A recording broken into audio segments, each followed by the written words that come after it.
Story కథ చెప్పవా?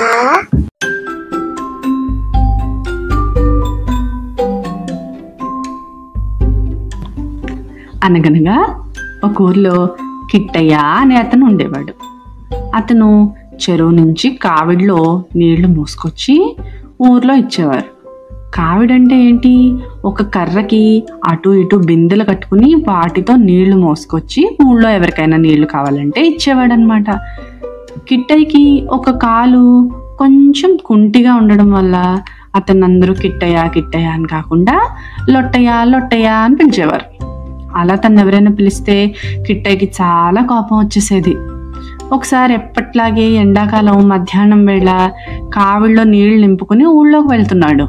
కుంటుతూ నడుస్తున్నాడు కదా, బిందెలో ఉన్న నీళ్లు అటు ఇటు తొణికి వేడి వేడి నేల మీద పడి చూయి లొట్టయ్య చూయి చూయి లొట్టయ్య చూయి లొట్టయ్య చూయి చూయి లొట్టయ్య అని చప్పుడు చేశాయి.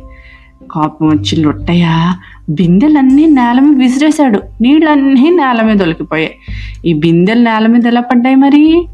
ఠంగు లొట్టయ్య ఠంగ్ ఠంగు లొట్టయ్య ఠంగు లొట్టయ్య ఠంగ్ ఠంగు లొట్టయ్య అని పడ్డాయి.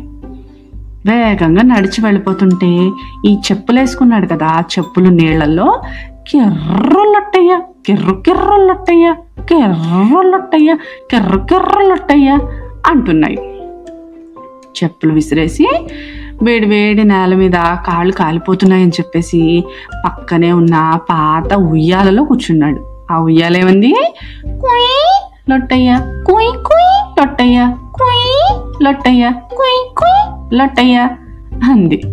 కిట్టయ్య గబగబ గబగబా ఇంటికి వెళ్ళిపోయాడు. ఇంటికి వెళ్ళిపోతే అతని కోడి కనిపించింది. కోడి ఏమంది? కుక్ కుక్ లొట్టయ్య కుక్ కుక్ కుక్ లొట్టయ్య కుక్ కుక్ లొట్టయ్య కుక్ కుక్ కుక్ లొట్టయ్య అంది. ఏ కోడి, ఇంట్లో నేను పెంచుకునే కోడివి నువ్వు కూడానా అని ఆ కోడిని ఓ చిన్న బెత్తం తీసి కొట్టనా అని భయపెడుతున్నాడు.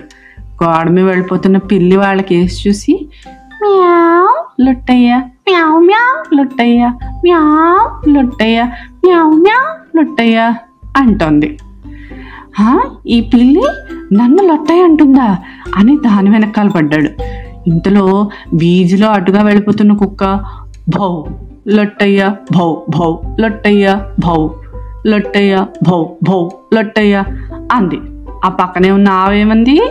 అంబా లొట్టయ్య అంబా అంబా లొట్టయ్య అంబా లొట్టయ్య అంబా అంబా లొట్టయ్య అంది.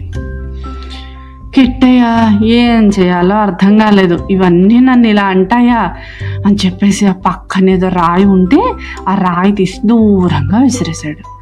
ఆ విసిరేసిన రాయి వెళ్ళి ఆ పక్కనే ఉన్న ఒక నూతిలో పడింది. బావిలో పడిందనమాట.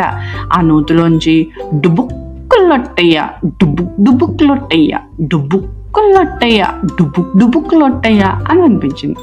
కిట్టయ్య ఏంటి రాయేనా ఇంత చప్పుడవుతోందని నూతిలోకి తొంగి చూస్తే అక్కడ చలికి వణికిపోతున్న ఒక మేక కనిపించింది. మే లొట్టయ్య మే లొట్టయ్య మే లొట్టయ్య అంది. అయ్యో పాపం మేక మునిగిపోతోందని కిట్టయ్య నూతిలో దిగి మేకను రక్షించాడు. బయటకు వచ్చిన మేక, నువ్వెంత మంచివాడివి కిట్టయ్య, నిన్ను మేమందరం లొట్టయ్య లొట్టయ్య అని పిలిచినా నువ్వు మమ్మల్ని రక్షించావు. ఇక మీదట నీ పేరు లొట్టయ్య కాదు కిట్టయ్య అని నేను అందరికీ చెప్తానే అంది.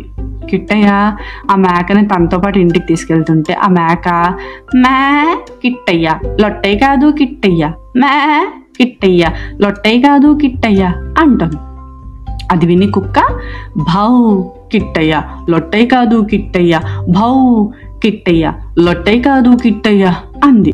అది విని గోడ మీద పిల్లి మ్యావ్ కిట్టయ్య లొట్టయ్య కాదు కిట్టయ్య మ్యావ్ కిట్టయ్య లొట్టయ్య కాదు కిట్టయ్య అంది.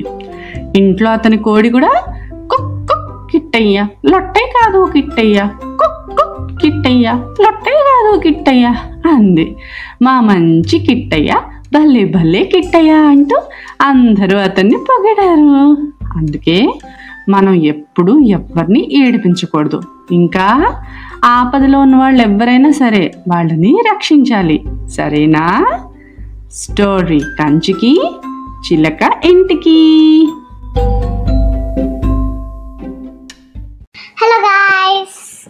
మీకు ఈ కథ నచ్చితే లైక్ చేయండి, షేర్ చేయండి.